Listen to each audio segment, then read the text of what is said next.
네, 이렇게 해서 우리 함께 또 오늘 이제 다시 그 일곱째 인, 7대 삼중재앙이라는 요 마지막 또 인봉을 떼게 됩니다.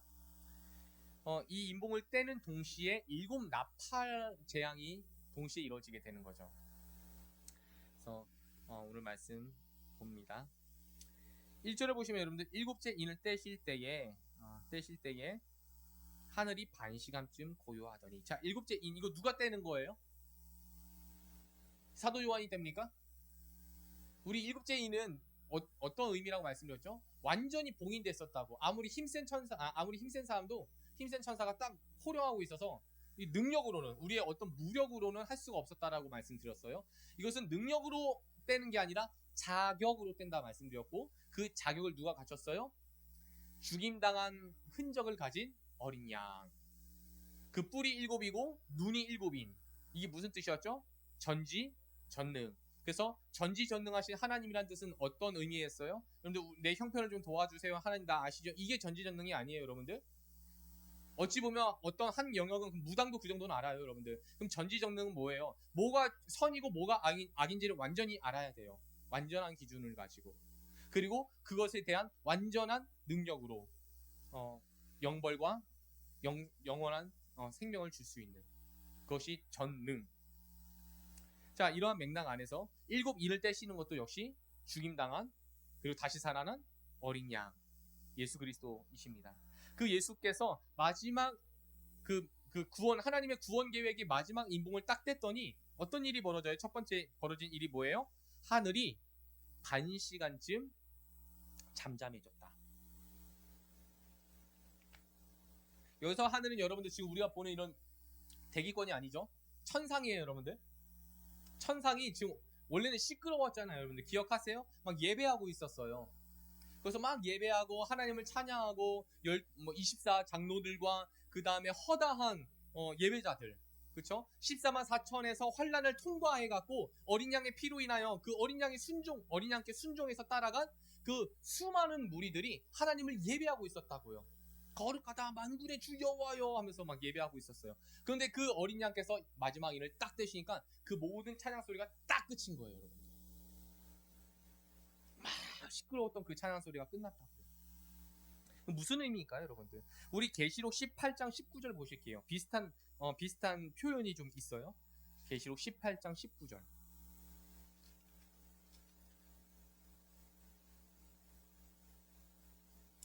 보겠습니다. 시작. 티끌을 자기 머리에 화이또다 이 큰 성이여 바다에서 배 부리는 모든 자들이 너의 보배로운 상품으로 치부하였더니 한 시간에 망하였도다. 지금 바벨론이 얼마 만에 망했대요? 한 시간에. 여러분들 진짜 이게 한 시간일까요? 바벨론은요 로마 제국이에요. 당시에는 로마 제국이지만 보다 의미의 확장적인 면에서는 하나님을 대적하는 세상입니다. 온 세상이겠죠. 하나님을 대적하는 온 세상. 여러분들 우리가 그 대한민국이 땅덩어리가 좁다라고 얘기하는데 지금 기준으로 지금 우리 남양주에서 부산까지 가는데 한 5시간 걸리거든요. 그러니까 대한민국이 좁다 해도 우리가 좁다라고 말할 만한 그런 크기는 아니잖아요. 그런데 하다못해 이 세상 굉장히 크지 않겠습니까? 그런데 이 큰 세상이 한 시간에 파괴됐대요, 여러분들. 한 시간에. 그럼 이게 뭐 그럴 수 있는 거예요? 아니면 굉장히 빨리 파괴된 겁니까? 그러니까 굉장히 빨리 파괴되는 거예요. 그러니까 한 시간이라는 뜻은요, 빠른 시간을 뜻하는 거예요. 찰나예요, 찰나. 예수님도 그런 표현을 하셨잖아요. 예수님도 복음서 어떤 번역에서는 너희가 한 시간도 나와 함께 끼어 있을 수 없더냐라고 말씀하셨는데 다른 공관 복음서에서는 너희가 잠시 동안도 나와 끼어 있을 수 없다냐 이렇게 말씀하세요. 그러니까 한 시간이라는 이야기는 무슨 뜻이에요? 잠깐이라는 뜻입니다. 한 시간. 잠깐 동안에 바벨론이 멸망했다. 그런데 여러분들 그럼 반 시간은 뭡니까?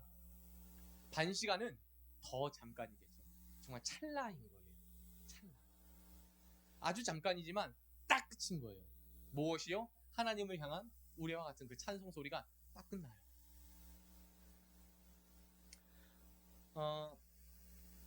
그 이유에 대해서 한번 또 봅니다. 우리 2절에서 3절 한번 읽어볼게요. 2절에서 3절 시작.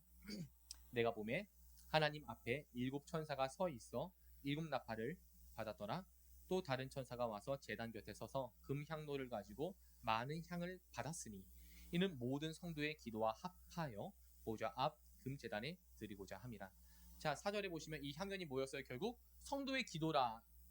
우리가 이미 알고 있는 내용이죠. 자, 그럼 여러분들 막 하나님을 향한 찬양 소리가 있는데 하나님이 잠깐 스탑 한 거예요. 뭐 하려고 스탑 시킨 거예요? 성도의 기도를 들으려고. 여러분들 굉장히 이건 감격인 거예요. 하나님이 하나님을 향한 찬양보다 더 듣고자 하는 그 내용이 뭐라고요? 성도의 기도예요. 성도의 기도. 그 기도를 들으려고 하나님은 그 영원한 찬송을 멈추십니다. 중단하십니다. 그럼 여러분들 여기서의 성도들의 기도, 이 성도들의 기도를 경청하겠다는 뜻이거든요. 잠깐 조용히 해봐. 나 더 중요한 거 좀 들어야겠어. 하나님 말씀하시는 거거든요. 그럼 성도들의 기도를 경청하는데 그 기도의 내용이 뭐예요? 이 지상교회의 내용이 뭐였겠어요, 여러분들? 지상교회 기도의 내용들이 보복이에요, 여러분들. 보복이에요. 저 로마 제국이 멸망해달라. 저 악의 권세들이 무너지게 해달라. 그 기도를 하고 있는 거예요. 그리고 하나님께서 그 기도를 접수하시겠다라는 겁니다. 2절에 보시면은 7천사가 7나팔을 받죠. 나팔 하나씩 받은 거예요. 근데 이제 이 나팔이라는 게 진짜 천사 빠빠빠빠빠빠빠빠 하면서 부는 게 아니겠죠. 뭐 그럴 수도 있겠지만 정말로 이 나팔이 주는 구약 안에서의 이미지 언어. 언제 나팔 불어요? 하고 나팔 언제 불죠?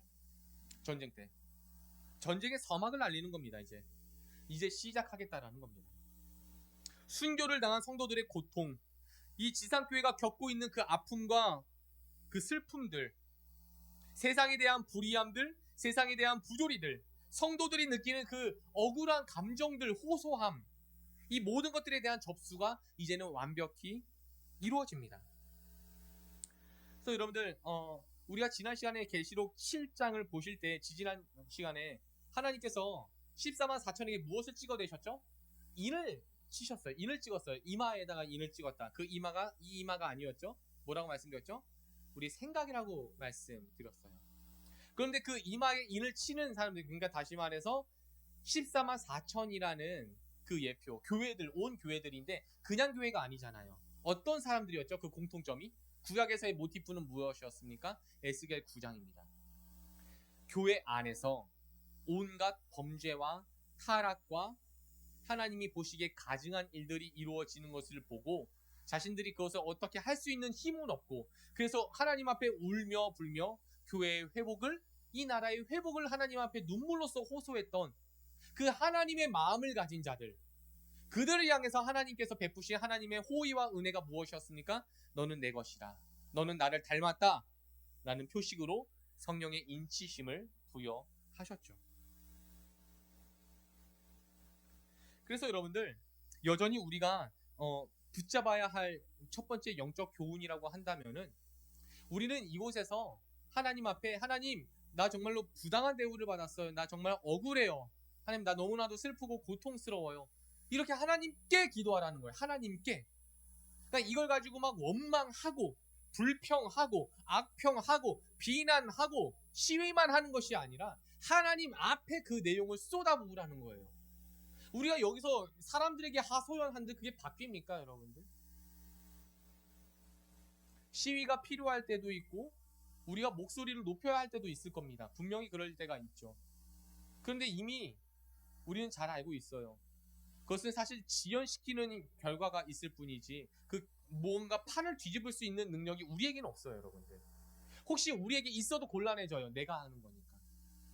그래서 가장 먼저 우리가 잊지 말아야 할 것은 이것이 하나님의 정의다를 외치기보다 하나님의 그 정의로운 마음을 주님 앞에 한번 고백해 보자고요. 그리고 나서 외치자고요. 그 탄식들, 그 원망들, 주님 앞에 그 내용을 하소연할 수 있는 저와 여러분 되기를 바랍니다. 그렇게 하나님께서 잠시 동안 성도들의 기도를 들으시고는 천사가 향로를 가지고 제단에서 불을 담아옵니다. 그리고 그 불을 땅에 쏟아 부어요. 천둥 번개가 동반되고 공포스러운 지진이 일어나게 됩니다. 그런데 불, 역시 이미지 언어예요. 그러면은 불이 갖고 있는 언어의 의미는 뭘까요? 이 이미지의 의미는 불. 하나죠, 뭐. 심판이에요. 심판. 그럼 왜 불이냐면 여러분들 단순합니다. 불로 태워버리면 다 없어지기 때문이에요. 다 없어지기 때문에 하나님께서는 불이라는 이미지 언어로서 심판이라는 메시지를 우리에게 보여줍니다. 자, 우리 6절에서 7절 한번 읽어볼게요. 6절에서 7절입니다. 시작.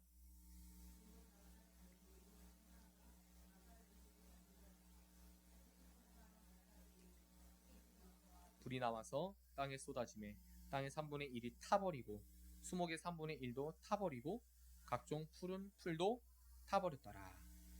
불이 던져지니까 타버렸겠죠. 근데 여러분들 일단 피 섞인 우박이래요. 우박. 근데 아까 한번 읽어보셨겠지만 어떤 내용과 이렇게 오버랩이 되냐면은 우박 그리고 강가와 뭐 이 바다가 피가 되는 거 그리고 뭐 어두워지는 거. 자, 이거 우리가 어디에서 이런 이야기를 생각할 수 있죠? 네네. 애굽 열재앙이에요. 그러니까 여러분들 계시록은요 그냥 멍하니 이렇게 보면 안 되시고요. 항상 구약을 생각해 보셔야 돼요. 이거 무슨 얘기더라? 떠오르는 것이 있을 거예요. 성령님께서 알려주신다고요. 자, 그 이집트에 있었던 열재앙을 가지고 이 텍스트를 보셔야 돼요. 자, 먼저 우박과 불 역시 파괴라는 거죠. 그 우박이 떨어지니까 다 산산조각 나지 않겠습니까? 진짜 우박이 아니에요, 여러분들. 뭔지는 우리가 몰라요. 뭔지는 우리가 모르지만 하나님께서 하여튼 이 세상을 파괴할 만한 것을 하늘에서 떨어뜨리실 겁니다. 이 세상에 대한 파괴. 그런데 이집트 재앙에서도 우박이 떨어졌거든요. 막 주먹만한 우박이 떨어지고 막 얼굴만한 우박이 떨어져서 막 다 파괴되잖아요. 자, 그런데 그때 이집트는 파괴됐는데 이스라엘은 어땠어요, 여러분들? 고센 지역은 어땠죠? 거기는 멀쩡했어요. 그러니까 여러분들 여기까지 가야 돼요. 그러니까 이 파괴라는 것이 제한된 파괴입니다. 하나님의 인침을 받지 않은 자들을 향한 하나님의 심판과 파괴인 겁니다.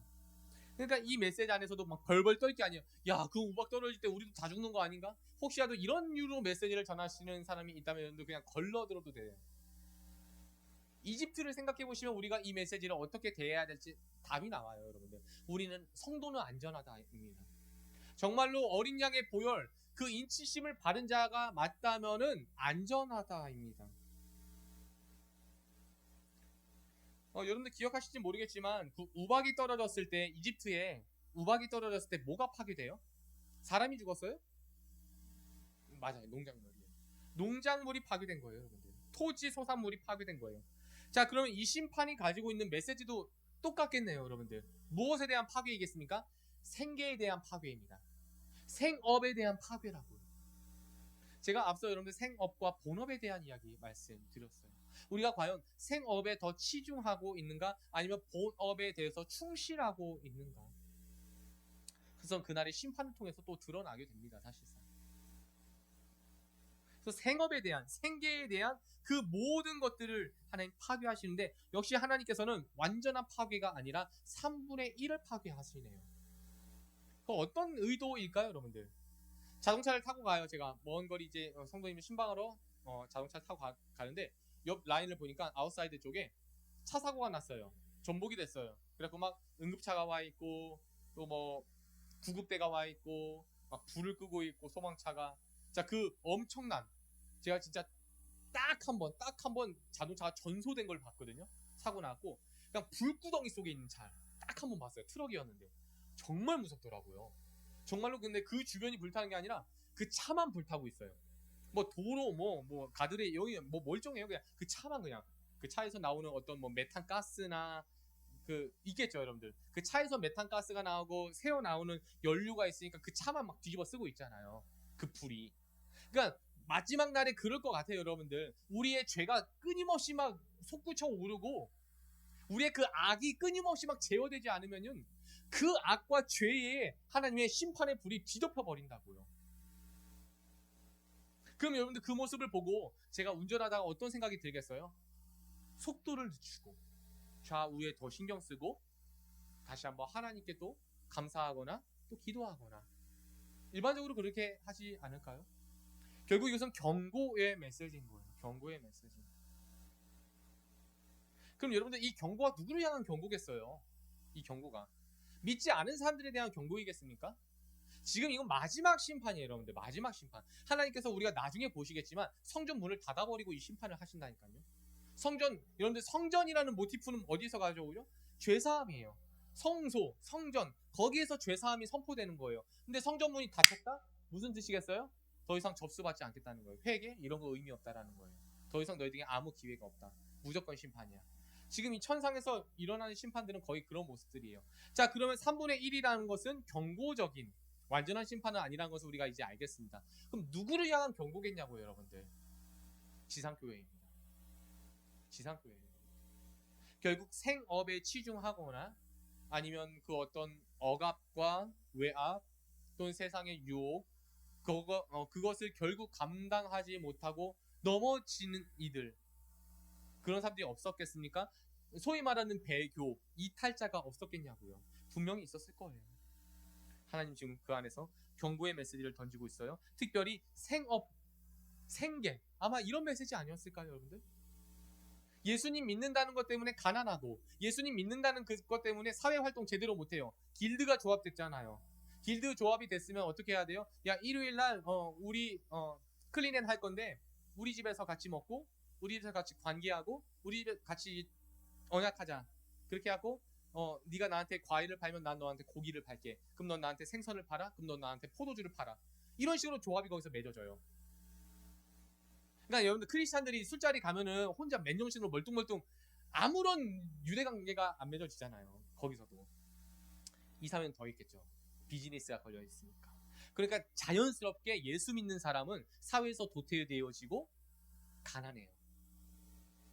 그런데 지금 하나님께서 이 메시지를 던지는 이유가 뭐겠어요? 적지 않은 크리스찬들이 이것 때문에 신앙을 포기합니다. 무엇 때문에요? 생업과 생계 때문에.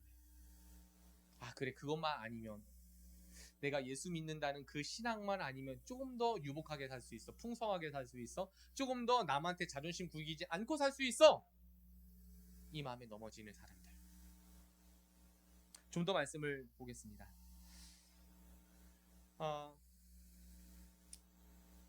우박이 쏟아지니까 이제 막 토지 소산물들이 없어져요. 그런데 이집트는 그 고센 지역은 여전히 알곡이 충실해요. 먹을 것이 있어요. 자, 이 메시지가 여러분들 예수님이 어떻게 말씀하셨는지 아세요? 이 메시지를 가지고 이렇게 말씀하세요. 오늘날 우리에게 일용할 양식을 주옵소서. 그러니까 경제적인 공황과 생업의 타격, 극심한 어떤 빈곤과 가난의 상황에 처해 있을 때 우리가 돌파해야 될 것은 내가 신앙을 포기하고 직업을 더 선택해야겠다. 돈을 더 많이 주는 곳으로 내가 스카우트 제의를 받아야겠다. 이게 아니라 오늘날 나에게 일용할 양식을 주옵소서. 그 한 소절에 기도할 수 있는 믿음을 지키라는 겁니다. 그 믿음을 지키라고요. 그 믿음이 없기에 또 생계와 생업으로 넘어지는 경고적 메시지를 보게 됩니다. 우리 8절에서 9절 말씀도 보실까요? 8절에서 9절입니다. 시작.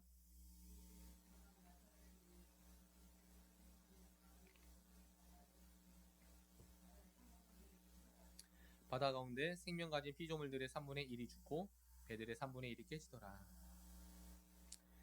이제 바다에 대한 이야기를 하고 선박이겠죠. 여러분들 배라고 하니까 선박일 텐데 이 선박들이 또 깨졌어요. 역시 3분의 1이 깨집니다. 이때 당시 여러분 비행기가 없었죠. 비행기가 없었다 보니까 무역을 하려고 나라 대 나라로 무역을 하자면은 뭐가 가능했겠어요? 배예요. 근데 말이나 소 갖고는 한계가 있어요. 근데 배를 띄우면은 수많은 무역 상품들을 거래할 수가 있잖아요. 그 경로가 어디예요? 그게 바다인 거예요. 그러니까 지금 이 메시지는요, 진짜 바다, 진짜 선박이 아니라 무역이에요. 나라 대 나라의 어떤 생존을 위한 거래소를 뜻하고 있습니다. 그리고 하나님께서는 그 자연을 통해 필요를 공급받던 인간들의 모든 경로를 차단하시는 겁니다. 근데 저는 뭐 어렸어요. 이제 90년대 중후반이었으니까 이제 IMF가 일어났을 때 제가 초등학교에 있었는데 어려서 잘 이제 몰랐었는데 이제 크고 나니까 IMF 때 넘어진 기업인들이 정말 많았더라고요. 우리 주변에는 우리 한 집사님께서도 아버지께서 이제 건설업을 하고 계셨었는데 이제 IMF 때 그때 이제 확 무너지는. 근데 그렇게 막 경제적 공황이 와버리면은 우리가 어떤 생각이 들겠어요? 두려움이 느껴지지 않겠습니까? 두려움이. 사실 저는 지금도 우리 아이들이 커가고 물가는 올라가니까 거기서 막 벌써 막 마음이 막 쫄려요, 쫄려. 예전에 뭐 한 8만 원, 5만 원, 8만 원 치면은 뭐 한 며칠씩 먹을 수 있어 막 이런 생각이 좀 있었는데 지금은 그럴 수가 없는 거예요. 예전에 막 2, 3일씩 먹었다면 지금은 하루 반나절 정도? 막 이렇게밖에 안 되는 거예요. 그냥 애들이 양통은 더 커지고 있고 계속 집에만 오면 냉장고를 막 여러 자 제끼고 있고 먹고 막 야 이거 어떻게 해야 되나. 근데 이 정도 차원이 아니라 정말로 극심한 공황이라면 두려움을 느끼는 것이 당연할 겁니다. 특별히 여러분들 8절을 보시면은 불붙은 큰 산 같은 것이에요. 큰 산이 아니에요. 큰 산 같은 것. 뭐겠어요, 여러분들? 큰 산 같은 거. 정말로 범접할 수 없는 어마어마한 태산. 1세기 성도들에게 뭐겠어요, 여러분들? 로마 제국이죠. 로마 제국이에요. 이 로마 제국이 바다에 던져집니다. 근데 이때는 로마 제국이었을 거예요. 구약 시대에는 아마도 바벨론이었겠죠. 또는 아수르일 수도 있겠죠. 물론 사도 요한은 이것을 지금 로마 제국으로 염두하고 쓴 것이 틀림없습니다. 사도 요한이 지금 뭐 21세기까지 생각하고 쓸 여력은 없었을 거예요. 그럼 여러분들 이게 지금 이 불붙은 산이 로마다라고 했을 때 과연 그러면은 로마로 끝났는가? 불붙은 산은? 그렇지 않겠죠. 그럼 우리는 지금 이 메시지를 어디라고 생각할 수 있을까요? 중국이에요? 미국이에요? 중국과 미국에는 그럼 인침받은 사람 없어요? 영국입니까? 북한일까요? 국가가 아니에요, 여러분들. 제국이 아닙니다. 이 이야기는요, 부패한 권력들이죠. 타락한 정권들일 겁니다. 그러니까 지금 이 산이라는 것 자체가 제국을 뜻해요. 제국.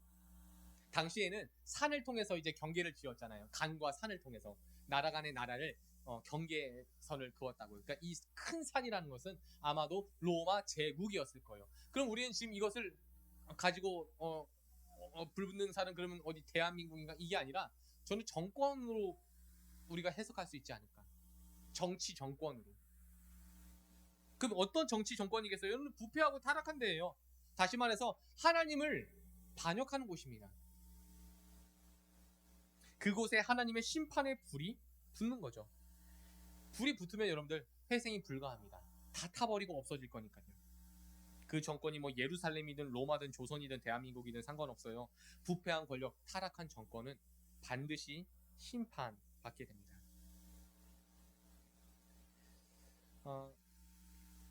결론을 좀 맺어볼게요.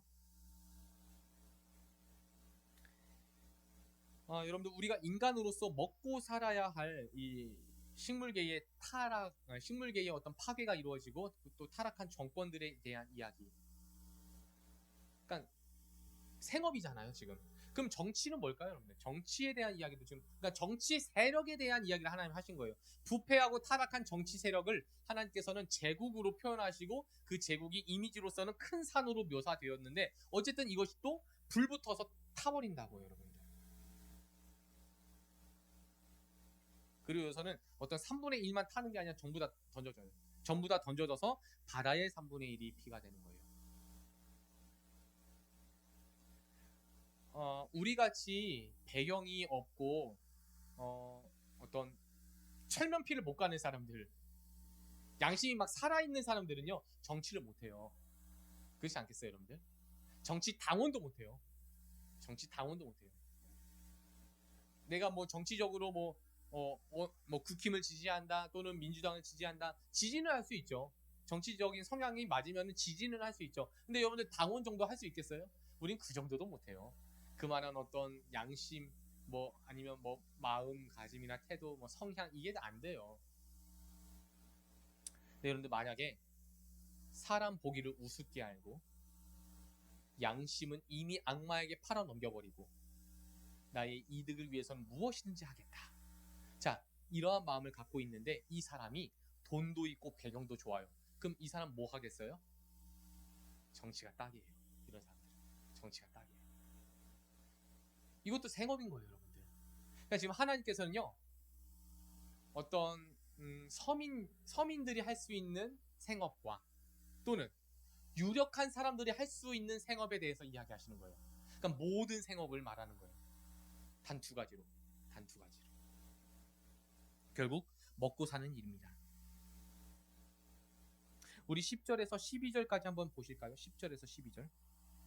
시작. 셋째 천사가 나팔을 보니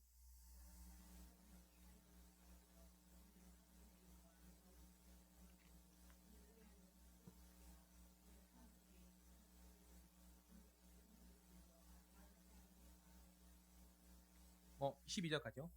넷째 천사가 나팔을 부니 해 3분의 1과 달 3분의 1과 별들의 3분의 1이 타격을 받아 그 3분의 1이 어두워지니 낮 3분의 1이 비추임이 없고 밤도 그러하더라. 여러분들 이게 우주적인 파괴가 아니겠죠? 또 이거를 막 해, 달, 별들 막 해갖고 막 무슨 요상하게 막 해석하는 분들도 간혹 있으시던데 이게 지금 우주적인 파괴를 말하는 게 아니에요. 그리고 이건 도대체 또 뭔가? 우리 말씀 하나 좀 보실까요? 말씀 두 구절 보실 텐데 먼저 신명기 29장 17절.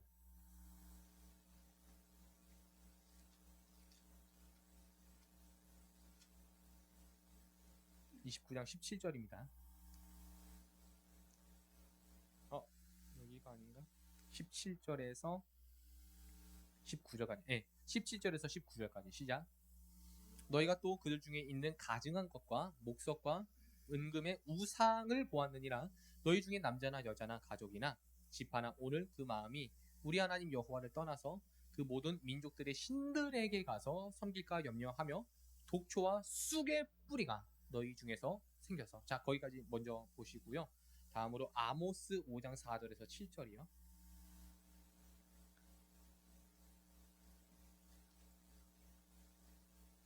아모스 5장 4절에서 7절까지입니다. 시작. 여호와께서 이스라엘 족속에게 이와 같이 말씀하시기를 너희는 나를 찾으라 그리하면 살리라. 베델을 찾지 말며 길갈로 들어가지 말며 브엘세바로도 나아가지 말라. 길갈은 반드시 사로잡히겠고 베델은 비참하게 될 것임이라 하셨나니 너희는 여호와를 찾으라 그리하면 살리라. 그렇지 않으면 그가 불같이 요셉의 집에 임하여 멸하시리니 베델에서 그 불들을 끌 자가 없으리라. 정의를 쓴 쑥으로 바꾸며 공의를 땅에 던지는 자들아. 자, 여러분들 지금 쑥이라는 단어가 하나님의 심판적 도구로 나타나, 하나님의 심판의 결과물로 나타나거든요. 쑥이라는 표현이. 그런데 이 심판이 원인이 뭐였어요? 심판의 결과는 쓴 쑥으로 나타납니다. 그 심판의 원인은 이 두 구절에서 뭐였죠? 우상숭배예요, 여러분들. 하나님 외에 다른 것을 찾고 하나님 외에 다른 것을 의지합니다. 하나님 외에 다른 것을 선택합니다. 그 결과가 쓴 쑥인 거예요. 자, 다시 계시록 8장 11절에 이 모티프를 가지고 들어와 보면요. 쓴 쑥, 이것에 대한 원인이 뭐겠어요? 이 쑥을 결과물로 얻게 된, 심판의 결과물로 얻게 된 원인은 하나예요. 우상숭배겠죠. 그럼 그 우상숭배의 내용은 뭐예요? 우리 앞서 말씀드렸잖아요. 그게 생업이라고요. 나의 직장, 직업, 생업, 내가 하고 있는 지금 이 일, 이것을 나를 위해 하는 사람들, 우상숭배하듯 거기에 전념하고 몰입하고 그것을 전부로 여기고 그 모든 유익을 다 내 것으로 그렇게 여기는 사람들은 쓴 쑥으로 인하여 고통받게 되는 거죠. 결국 여러분들 우리가 생업을 포기하자는 얘기가 아니겠죠. 그런데 여기서 경고하는 것은 분명합니다. 생업으로 인해서 신앙에 타격이 있을 수 있다는 거예요. 하나님이 경고하실 만큼 굉장히 큽니다. 누가 이런 걸 우리 중에 누가 이렇게 하겠어요? 내가 뭐 직장 생활 한다고 내가 직업을 가졌다고 누가 뭐 신앙생활 제대로 못해요? 그렇게 얘기하는 게 아니라 타협할 거예요. 분명히 타협할 거예요. 하나님 이걸 원하지 않을까? 이렇게 해도 되지 않을까? 이런 식으로 타협한다고요, 분명히. 근데 하나님 심판은요, 저 말씀드렸죠, 예전에 그 마태복음 25장 말씀처럼 기름과 등을 준비한 5처녀, 그리고 등은 준비했는데 기름을 준비하지 않은 5처녀. 그러면 5대5 이게 아니라 회색 지대가 없다라는 거죠. 하나님의 구원과 하나님의 심판에는 회색 지대가 없다고요. 그 뜻이에요, 여러분들. 그러니까 이 메시지가 그런 거 아니겠냐고요. 나의 적당한 타협이 하나님께까지 변호로 되지 않는다는 겁니다. 자, 이어서 넷째 천사가 나팔을 부니까 해와 달과 별들의 3분의 1이 타격을 받았고요. 그래갖고 그 결과 어두워진 거예요, 여러분들. 어두워졌다고요. 이게 뭐겠어요, 여러분들? 근데 구약 시대에 처음에 이스라엘 백성들이 뭘 막 숭배하죠? 하나님 배반하고 어떤 신을? 바알이에요, 여러분들. 바알이 어떤 신입니까? 풍요와 다산과 번영의 신이에요. 자, 우리가 원하는 게 거기 다 있는 거예요. 우리 좀 더 넓은 집이면 좋겠어요? 좀 더 좋은 차이면 좋겠어요? 내 통장 잔고와 지갑에 좀 더 많은 돈이 있으면 좋겠어요? 내가 가방도 더 많으면 좋겠고, 내가 뭐도 더 많으면 좋겠고, 우리는 날마다 더를 원하잖아요. 냉장고도 더 많이 채워지면 좋겠고, 냉장고를 채우다 보니까 이제는 냉장고가 하나 더 있으면 좋겠다. 제가 아는 어떤 사람은 냉장고가 4개인 집도 있었어요. 외국에 이제 성도님이었는데 냉장고 4개예요. 식구가 4명인데. 뚱뚱했어요, 다들. 다들 뚱뚱했어요. 어쨌든 여러분들, 우린 계속해서 번영을 원하죠. 결국 이 번영이 무엇과 짓게 되겠어요? 우상숭배예요. 우상숭배.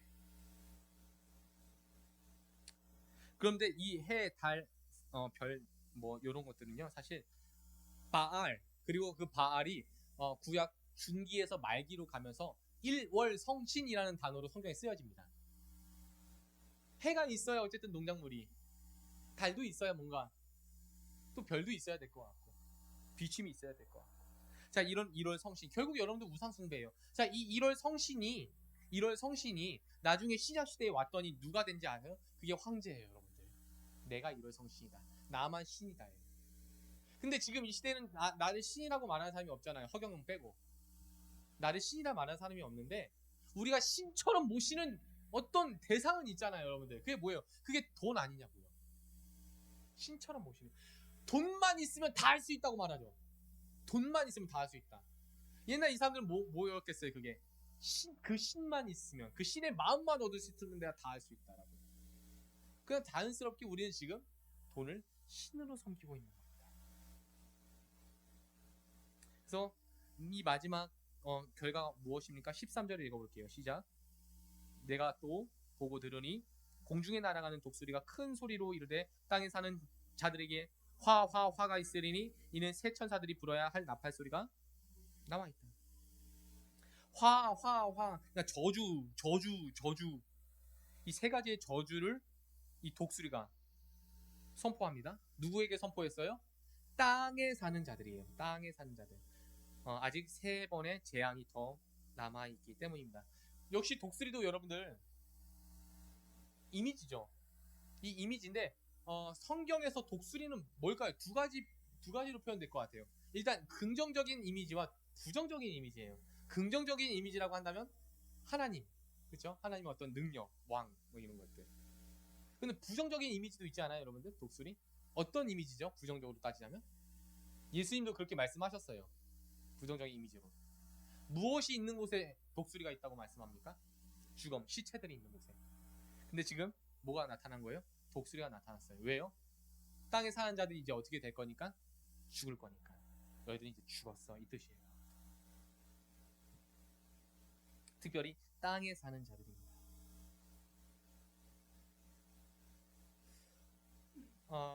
우리가 주목해야 할 것은 여러분들, 땅에 사는 자들과 또 어떤 자들이 있죠? 하늘에 있는 자들이 있어요. 하늘에 있는 자들과 땅에 거하는 자들이 있습니다. 그래서 실제로 헬라어에서는 이렇게 번역을 해요. 카토이 쿤타스라고 해서, 이 카토이 쿤타스는 정말 말 그대로 듀엘이에요. 그러니까 그냥 그 땅에서 사는 사람들이에요. 그냥 일반 사람들이에요. 땅에 사는 사람들. 그런데 천상에 있는 사람들, 뭐 허다한 무리들, 이런 사람들을 표현할 때는 이 헬라어 성경이 뭐라고 표현하고 있냐면 스케논타스라고 표현을 해요. 늘 스케논타스라고 표현하는데, 이 스케논타스가 우리나라 번역에서는 이제 뭐 하나님을 예배한다라든지 아니면 하늘에 있는 사람들 이렇게 표현하는데, 스케논타스의 본 의미는요, 하나님의 임재입니다. 하나님의 임재. 그러니까 하나님 임재 안에 있는 사람들을 두고 우리나라 성경에서는 하늘에 있는 사람들로 번역한 거예요. 그래서 여러분들 정말로 죽어서 천국 가는 게 아니에요. 근데 하나님의 임재가 이 땅에는 없습니까? 이 땅에도 있는 거예요. 하나님의 임재가 있는 그곳은 딱 하나의 표현이 있죠. 하나님 당신이 나의 주인이십니다. 그리고 우린 당신의 청지기입니다. 백성입니다. 주님 앞에 무릎 꿇는 거예요. 그래서 결국 여러분들 이 땅에서 과연 내가 하나님의 주인 되심을 고백하는가? 그 주인 되심을 인정하는가? 그 인정한 삶을 살고 있는가? 이것이 지금 천상에 있는 사람들은 그렇게 산다는 겁니다.